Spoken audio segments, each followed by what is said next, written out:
So here's another sharing from the book, The Courage to Be Disliked, that I have been reading through several times, as I find it to be very interesting, as it's based on the psychology of Alfred Adler. And in this video, I'm going to be talking about how to live without being controlled by the past. And I think that is a very interesting topic for a lot of us, including myself. And just to share what this book is about, it's a conversation between a young person and a philosopher that touches on many different topics. Philosopher: how am I being nihilistic? Youth: think about it. Simply put, you deny human emotion. You say that emotions are nothing more than tools, that they're just a means for achieving goals. But listen, if you deny emotion, you're upholding a view that tries to deny our humanity too. Because it's our emotions and the fact that we are swayed by all sorts of feelings that make us human. If emotions are denied, humans will be nothing more than poor excuses for machines. If that isn't nihilism, then what is? Philosopher: I'm not denying that emotion exists. Everyone has emotions. That goes without saying. But if you're going to tell me that people are beings who can't resist emotion, I'd argue against that. Adlerian psychology is a form of thought, a philosophy that is diametrically opposed to nihilism. We're not controlled by emotion. In this sense, while it shows that people are not controlled by emotion, additionally, it shows that we're not controlled by the past. Youth: so people are not controlled either by emotion or the past? Philosopher: okay, for example, suppose there is someone whose parents had divorced in his past. Isn't this something objective, the same as the well water that is always 60 degrees? But then, does that divorce feel cold or does it feel warm? So this is a now thing, a subjective thing. Regardless of what may have happened in the past, it is a meaning that is attributed to it that determines the way someone's present will be. Youth: the question isn't what happened, but how it was resolved?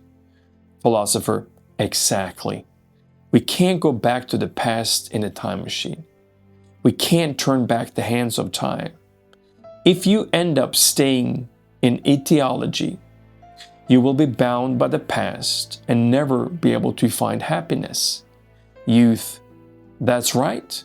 We can't change the past, and that is precisely why life is so hard. Philosopher: life isn't just hard.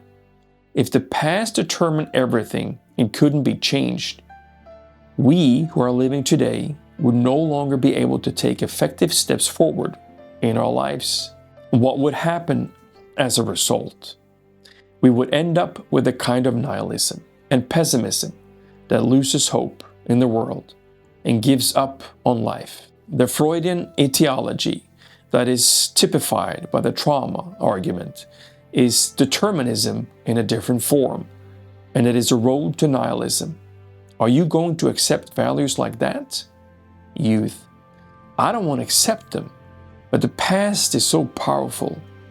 Philosopher: think of the possibilities. If one assumes that people are beings who can change, a set of values based on etiology becomes untenable, and one is compelled to take the position of teleology as a matter of course. Youth: so you are saying that one should always take the people can change premise? Of course. And please understand, it is Freudian etiology that denies our free will and treats humans like machines. The young man paused and glanced around the philosopher's study. Floor-to-ceiling bookshelves filled the walls, and on a small wooden desk lay a fountain pen and what appeared to be a partially written manuscript. People are not driven by past causes, but move toward goals that they themselves set. That was the philosopher's claim. The teleology he espoused was an idea that overturned at the root the causality of respectable psychology, and the young man found that impossible to accept. So from which standpoint should he start to argue? The youth took a deep breath. Let me know what you think. Do you believe that we are controlled by the past and that we cannot simply change it? Or do you believe that the past is the past, is water under the bridge, and we can move on and we can try to find more peace in our lives without constantly bringing back our past? Let me know what you think, and I would love for you to like and subscribe. And I would really recommend for you to buy this book by Kishimi and Kishimi Koga, The Courage to be Disliked. It is a really interesting book, and I keep referring back to it when I get lost in my life. Until the next one, take good care, and I'll see you soon. Bye.